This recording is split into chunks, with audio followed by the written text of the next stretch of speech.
Welcome back to Talent Tops. I'm Asmir, a co-founder of the AI. We work with staffing and recruiting firms on AI and automation. Today's guest is Hank Levine, founder and CEO of Be Additive. He built and scaled a global recruiting operation to nearly 1,000 recruiters across 100 and is now building an AI talent marketplace connecting funded AI startups with senior talent globally. Hank, it's great to have you back. How have you been? I've been terrific, and thank you for having me on your podcast, Asmir. So I'll jump straight in, and I just wanted to ask you. You went from running a recruiting firm with nearly 1,000 people across 130 countries, as I mentioned in the intro, to building Be Additive, and I'm just wondering what triggered that move. Well, I'm a serial entrepreneur, so I've reinvented my career several times. But prior to getting into recruiting, and particularly using the offshore model of Mm, recruiting, I was the founder or in senior management positions in several venture capital-backed software companies. And I really saw the opportunity in recruiting around software development. My last company didn't do that, so we started Be Additive. Be Additive does do recruiting, but the real action in our company is around software development. right. So you like building products? Is that it? I like building products, and products, it's a very different world than recruiting. Recruiting being a service industry, scaling is very, very hard, right? Mm, Because you really need to replicate the values and all the skills and ability of the founding team as you get bigger and bigger. But with right. software products, it's if you can break in and create a beachhead, it's much easier to scale your product. You can basically copy software. Right, exactly. So, what other main constraints would you say there is for scaling recruiting a business? Well, I think not just recruiting, but scaling any service business is very, very difficult. You need to have very good processes. You need to have very good management to enforce the processes. And more than anything, you need to develop a spectacularly good work culture. Right, Because if you don't have a good work culture, people won't believe in what you're doing. They won't see purpose in their work and they won't be committed like the founding team. So that just requires incredible vigilance by the management of the company. right. Mm, I'm not saying that that's not also true in a product company, but it's different. If if Yeah, you if you have a good product, you can um, and you have customers who are buying your product, you can scale it maybe with less satisfaction of your employees. So you mentioned operations. So where have you seen that operations lack in service businesses? Well, I think we're seeing that more than ever now with AI. All right. So if you're a recruiting business, you have to be an AI. If you're not an AI, you're going to become, if you haven't already become completely obsolete, you will very soon. Mm, Companies that are have AI literate and skilled employees are just going to replace the companies that don't. And so that requires a whole new way of training your people, workforce development, all new processes. It's a big overhaul. I will mm, tell you one of the nice things about Be Additive being relatively new. We started with a founding team of 8 people. They all worked with me at my previous company, and they're all very good. They're all very experienced. So as we brought AI into our company, we didn't have to let anyone go, right? Right? right. Uh, what it really meant is that we could just hire less rapidly and become more profitable. Uh, Mm, in a large recruiting firm, as AI came in, and you were replacing a lot of the tasks that account managers do, a lot of the tasks that recruiters do. That meant that the same account manager, recruiter could probably do double or three times the work, but unless your workload double or triple, you mhm, would need to lay people off. right. Exactly. No, so one thing we told a recruiting firm is that it's no point in bringing in AI if your processes in your operations is not working, because you're just gonna automate your chaos basically. So you actually have to fix the processes and the operations within the business first, and then implement AI so that you can do those operations better or more efficiently. Yeah, that's an interesting perspective because not in this company, but my last company, we would work with both corporations and staffing firms. And a lot of Hmm. times staffing firms would get in touch with us because they weren't being successful, and they weren't being successful because their processes were so screwed up. Right. And I would always tell them that you can't outsource your problems. If you don't have your act together operationally, you can't work effectively with partners either. But that being said, in the age of AI, recruiting companies that don't get on board are just going to go away. AI is never going away. There's so much investment behind it. Yeah. There's so much potential for it. Even today, where I think AI is in the very beginning of its growth curve, if you don't have AI in a recruiting company, you really are not competitive. Exactly. So, what would your recommendations be to firms that don't have the operations locked in? What would your recommendation be to kind of get that in order so that they can implement AI, as I mentioned, this firm didn't have? I think they go hand in hand. So Hmm. here's the thing with that I find, and do think the vast majority of recruiting companies have adopted some AI now, but there's still a few who haven't. And the challenge I think most of them have is it's just changing so fast. There are so many AI tools. You hear so much about them. So many of them are overhyped. They don't do what they say they're going to do. They're changing their stories every day. And so it's very easy to become paralyzed by doing analysis.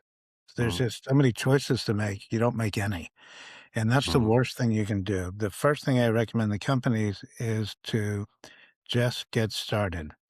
So, Be Additive, we have a tools assessment team, and really it should be called an AI assessment team. And we're always assessing at at any moment 2 or 3 new AI tools. And what's really interesting to me is I talk to a lot of people. So people tell me about new AI tools, and I refer them to our tools assessment team, and they check it out. And it's not unusual for them to say, well, that was not a very good product. It has bugs. It's missing these features. It has, shows poor logic. It makes bad decisions. It's just not ready. Yeah. And then I keep hearing about it. And Hmm. so 3 or 4 months later, I say, "Why don't you look at it again?" And they look at it again, and they say, "It's a completely new product. All the bugs are fixed. The features that were missing are there. It gets much better results." And so everything's changing. And so the only way that you get good at AI is you got to jump in. You have to just get started, and you learn by doing. And if you just start doing, you will understand what features work, what features don't work, what features you need, which ones you don't need, and you can build processes around that. But you Hmm. can't, I don't think you can wait to fix all your processes. You just got to do everything in parallel. The other thing I recommend to companies is most of these AI companies, they want you to sign a long-term contract for obvious reasons, but things are changing so fast. There's products that weren't very good 2 or 3 months ago. Now they become good. There's new products on the market. So my recommendation is get started, purchase 2 or 3 tools. Don't sign up for long-term contracts. Almost every company will give you month to month. As you do it month by month, you'll have learning by doing. You'll understand what you really need. You'll understand which products aren't good. You'll be able to better evaluate new products. and build your processes around AI because everything's going to be around AI. Right. But just to clarify, when you say long contracts, is that long contracts for a certain tool? Yeah, Is so that what you? Yeah. they'll Yeah. you they wanna lock you in for a year, and they'll Yeah. probably say, if you buy this tool, it's it has a monthly price, but if you buy a yearly contract, it's 20, 30% less. But you Yeah. shouldn't Yeah. but you shouldn't buy an annual contract. You should buy a monthly No. contract because there's a very good chance that you'll wanna switch tools in 4 or 5 months. Right. So what's your thoughts on AI agencies coming in and kind of trying to fix some of the processes these businesses have? What's your thoughts on bringing someone in? You mentioned outsourcing earlier, but And if you have everything in order, but you just want help with implementing AI, is that something you would recommend, or would you recommend them trying to find it out themselves? I think an agency that comes in and helps you implement processes and technologies can be good, but you absolutely have to have your executive management total commitment because Mhm. otherwise they'll go away and nothing will change, right? Right. So it's not a lot different than companies who do training. It doesn't Mhm. make sense to hire an outside firm to do training.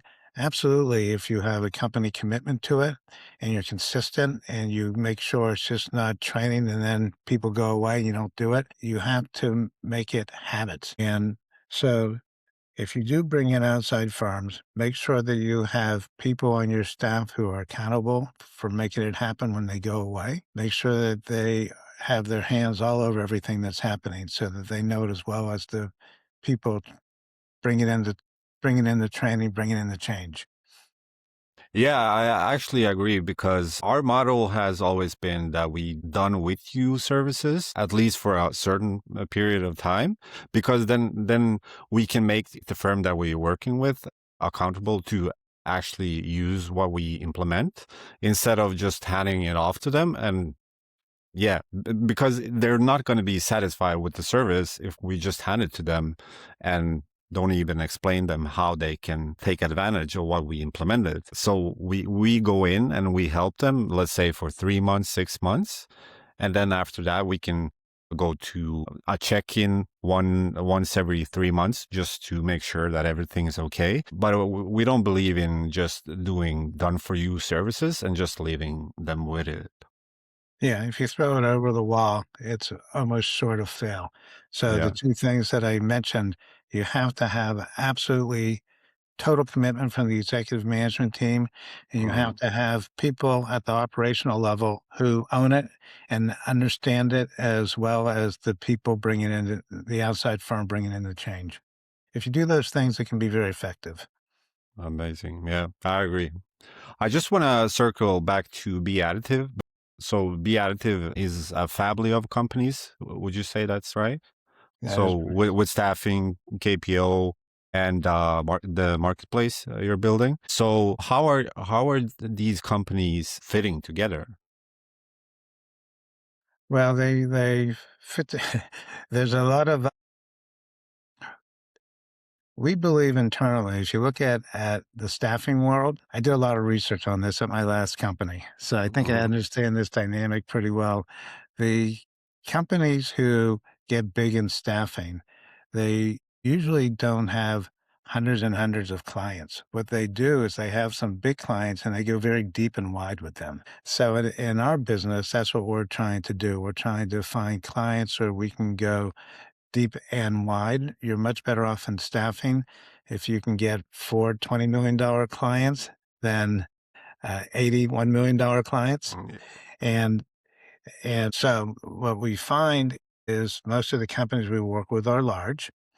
They have staffing needs in the US and North America, but they also have staffing needs globally. They have operations in other countries.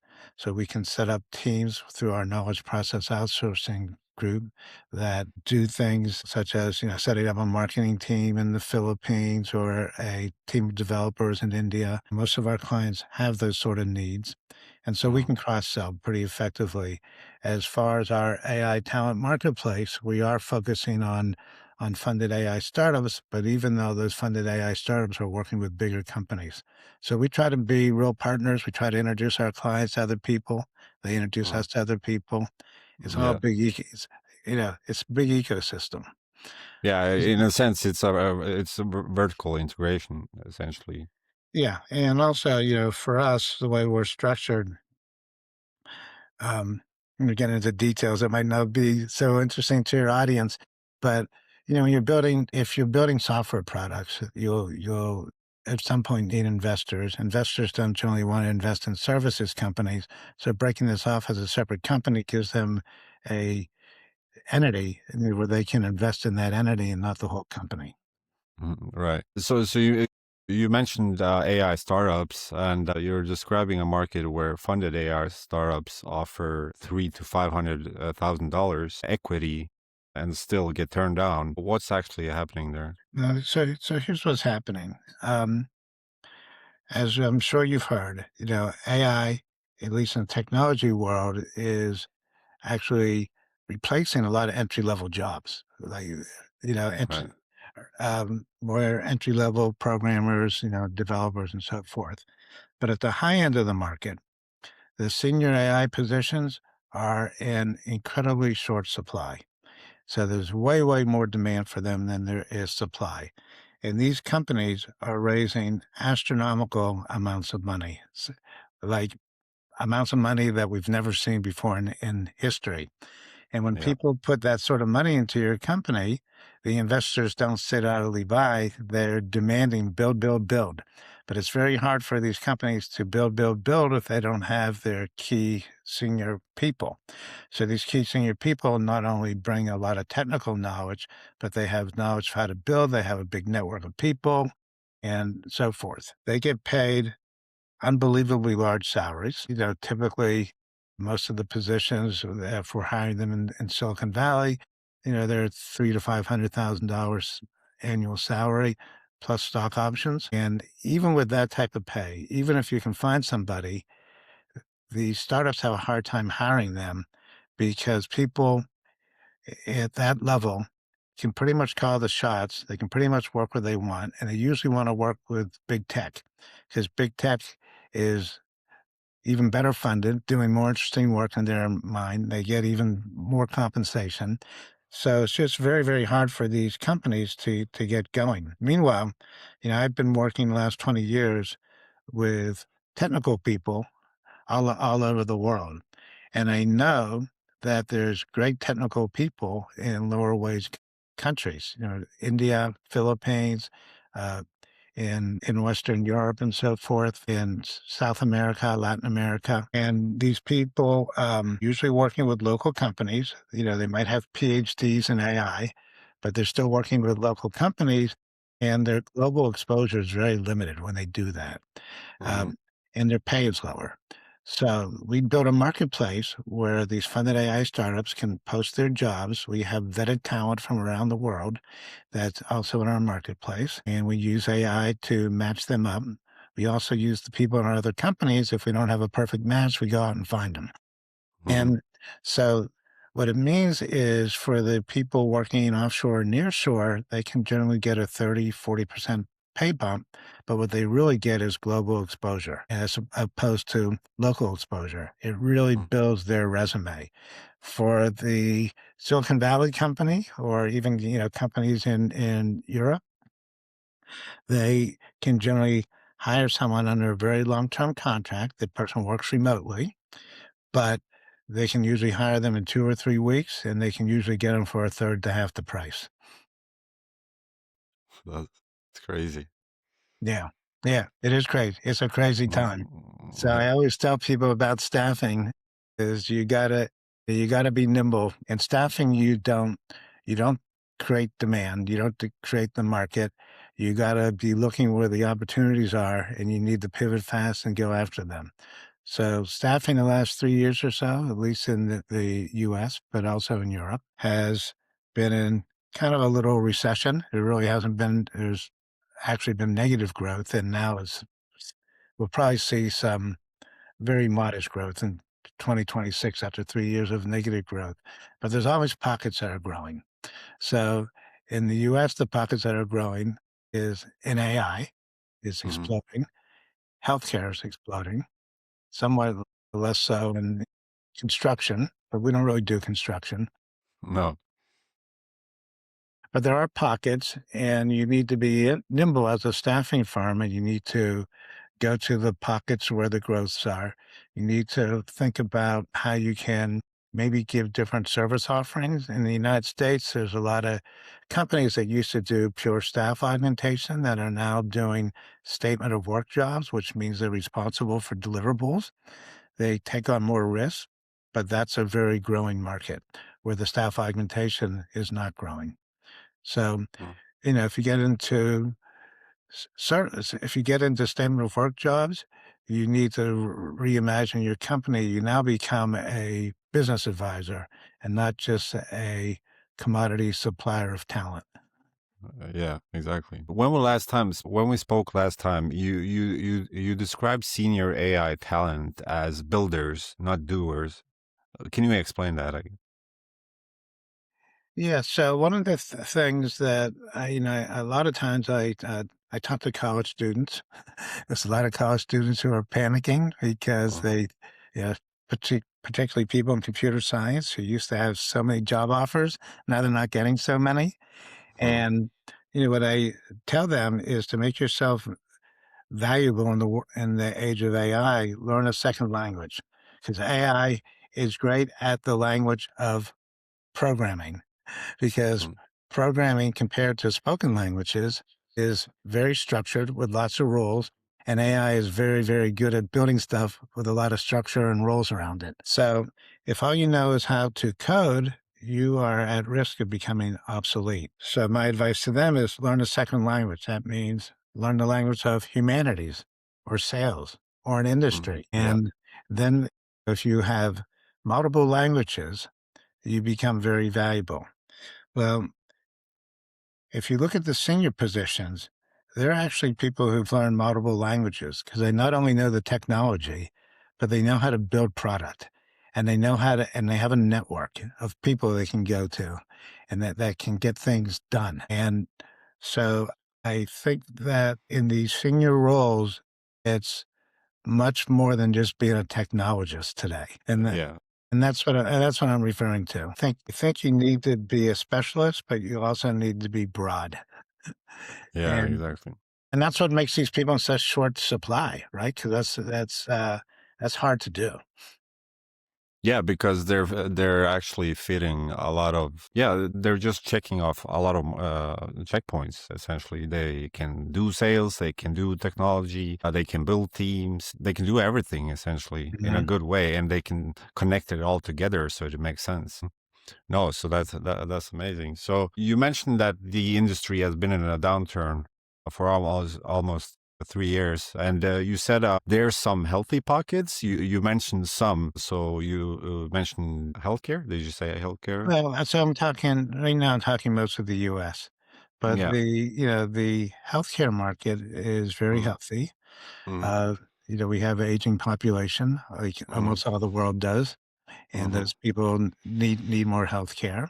mm, There's a lot of construction going on, particularly, again, because of AI, yeah. because there's these phenomenal build outs of data centers. But data Mm, centers don't just get built themselves, right? You need a lot of construction workers to build them.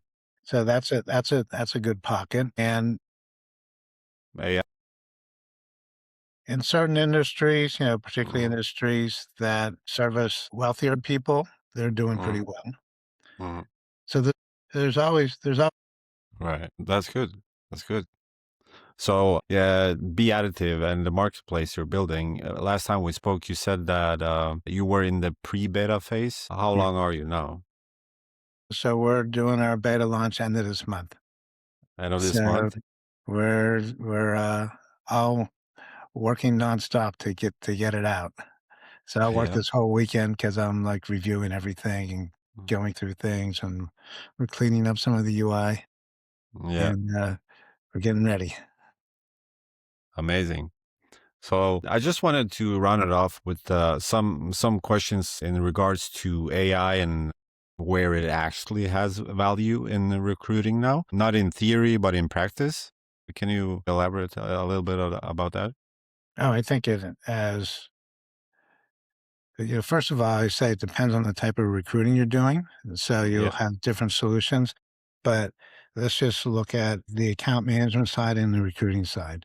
On the Hmm. account management side, there are great tools for finding clients like Hmm. Apollo, IO, and so forth. Just using the generative AI tools, when you have a prospective client, you can use that to learn all about their business, learn all about the people you should target, to learn all about the industry, structure questions if you get a meeting for them. So, this is work that used to take an accounting executive probably 2 or 3 days of research to do. That you can do in an hour now. So that's pretty amazing. On the recruiting side, same thing. There's great tools like Juicebox for sourcing candidates. Uh, but you can also do the research using generative AI tools. You Hmm. can, if you really want to understand the position, put it in AI. It'll tell you all about it. If you want to generate good interview questions, AI will give you the interview questions. Hmm. And so it allows you to go real fast. If you're doing the right types of services, there are certainly very good voice AI tools that will do screening rounds of interviews, particularly if you're in lower level positions. So, like if you're doing construction recruiting and your recruiter interview essentially consists of questions like, can you lift 60 pounds? Yeah. You know, are, are you authorized to work in the U.S.? Are, Yeah. Basic pass a drug. questions. You don't need a person to do that. And I think most of those workers, they would prefer not to talk to a recruiter, and they can talk to a recruiter at 2 in the morning if it's an Yeah. AI recruiter, right? So, I don't think you're gonna get that at a very senior level position. If you're hiring doctors, medical No, of course doctors, not. they're not gonna wanna do that. But, but there's very good spoken AI tools, and there's very, tools in AI for outreach that can manage communication campaigns, and so there's just all kind of tools. Recruiting companies need to be assessing all of them and trying them out. That's what I Yeah, would say at because the beginning. You just gotta start with this stuff, or otherwise you'll just analyze it forever.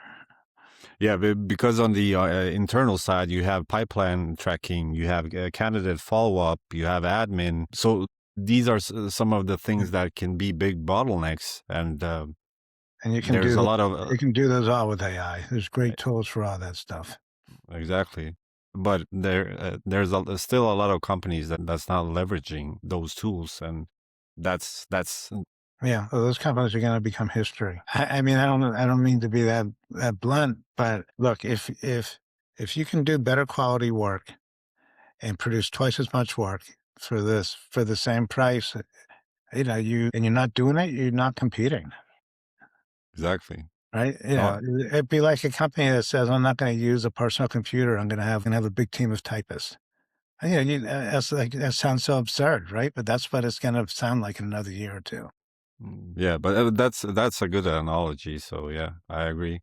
And just the last two questions. Firstly, what does the ideal client look like or partner actually for a Be Additive right now?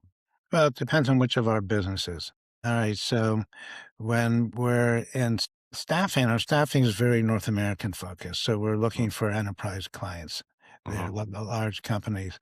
And our knowledge process outsourcing, we actually do more work in Europe than we do in the US. And we're looking for people that want companies that want to build teams in other countries. Sometimes they wanted have a small team. Sometimes they want to build a big team, and ultimately, after a year or two, we'll do something called build, operate, and transfer, where we'll build the team for them, and we'll operate it for a year or two, and then we'll transfer it to them. And in Be Additive Tech, we're looking for funded startups who need to hire senior AI talent. Amazing. So, last question for a recruiting firm owner listening to this, what's the one thing they should do differently starting Monday? Well, if they haven't taken the plunge into AI, they should start it this weekend and not wait till Monday. Right. But Uh, you know, if you look at recruiting is really a use a American football term. It's really blocking and tackling. It's an execution business. mhm. So to have an execution business, it's the things that we talked about earlier. You have to have commitment at the top of the company. You need to have a great work culture. You need to have great processes, and you need to make sure those processes become habits and not just something that's on a piece of paper. Right. And so if you do that, you will scale your company. And if you're smart and you look for the pockets of opportunities and the right types of clients where you have a good match with your capabilities, you will grow in staffing. Amazing. Hank, thank you so much for taking the time to be on the podcast. This has been exactly the kind of conversation I wanted to have. You built at scale, you're building again, and you're thinking about this industry in a way most people aren't because of the time you've spent in it. And for anyone listening, if you're a funded AI startup struggling to find senior talent, or a staffing firm trying to figure out where AI fits, Hank is worth a conversation. That's all I can say. And Hank, where's the best place for people to reach you? You can contact me directly through LinkedIn, or my email is hank.levine@beadditive.com. If you go on our website, you can also reach out to me. Amazing. So thank you everyone for tuning into Talent Ops, and we'll see you next time.